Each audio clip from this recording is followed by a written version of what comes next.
Mr. Speaker, today the House is debating the government's amendment bill to repeal Section 337A of the Penal Code and a proposed amendment of the Constitution to insert a new Article 156 relating to the institution of marriage. In 2007, Prime Minister Lee Hsien Loong said that the government will not proactively enforce Section 337A, and that has been the position since then. For the record, I still agree with the previous position of the government in not enforcing Section 377A. Since the government announced that it will be repealing Section 377A of the Penal Code, and after the subsequent announcement of the proposed constitutional law amendments, I have received feedback and spoken to many residents and Singaporeans of different races, religions, and ages. I've heard and read the views of members of the LGBTQ community, particularly the unhappiness with perceived discrimination and different rights as compared to heterosexual couples in the areas of marriage, owning BTOs, rights of child adoption, etc. I also heard much feedback from residents and Singaporeans of their concerns for the repeal. Many were concerned that we would be removing a symbolic social marker by such a repeal. People are also concerned with the societal changes they have seen in many countries in the areas of gender identity, sex education, marriage laws, and public policy. And with the repeal, some will press for more changes in law and policy after the repeal, like what is seen in other countries, for example in Australia and the US. And they wonder to what extent the proposed amendments to the Constitution can prevent such changes. Many express concern that the removal of such a marker may make it difficult for parents in setting down their family and social values at home. Many are also concerned they will be stopped from expressing their contrary views on sexuality after the repeal, including the fear of being cancelled. Some are concerned that there will be name-calling because they take a view on sexuality in their workplace or for young people and children in their schools. People are also concerned that more changes will make society more divided. Mr. Speaker, some who are concerned with the repeal are of the view that the present position in law would represent the best balance. The Singaporeans I have spoken to or have written to me with their reservations include those whose views may not be influenced by any religious views, and also those of a wide age range. Mr. Speaker, I have considered different views and positions, many of which we have heard and we will hear in the House today. The proposed repeal presents a number of difficult issues for different groups of Singaporeans. The symbolism of Section 377A is different to different groups.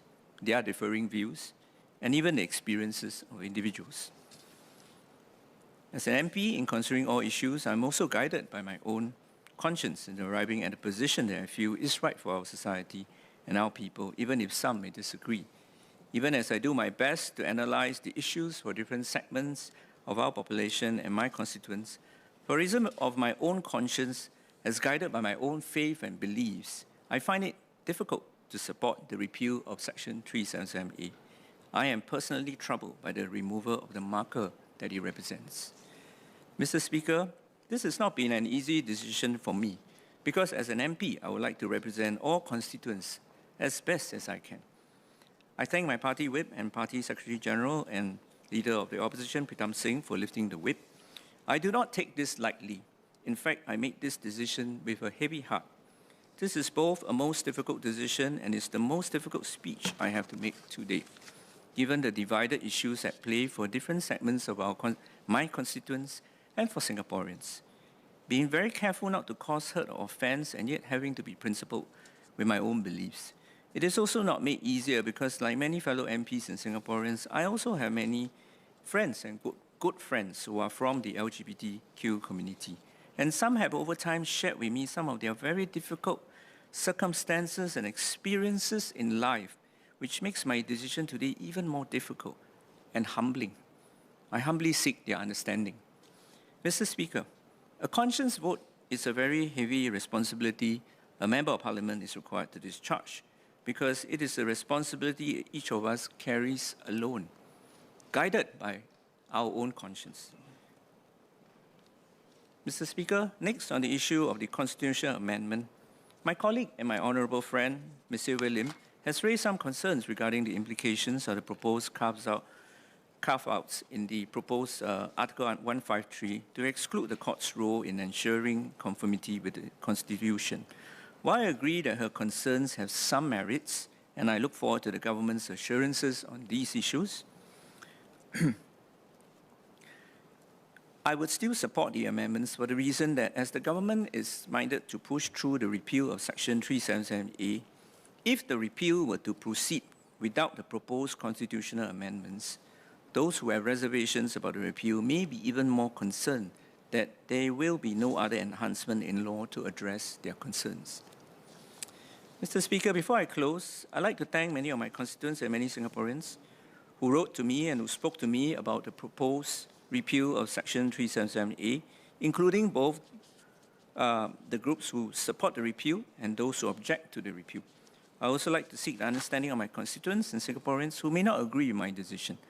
The position I take today does not change how I treat all my constituents and all Singaporeans. I will continue to serve all my constituents to the best of my ability.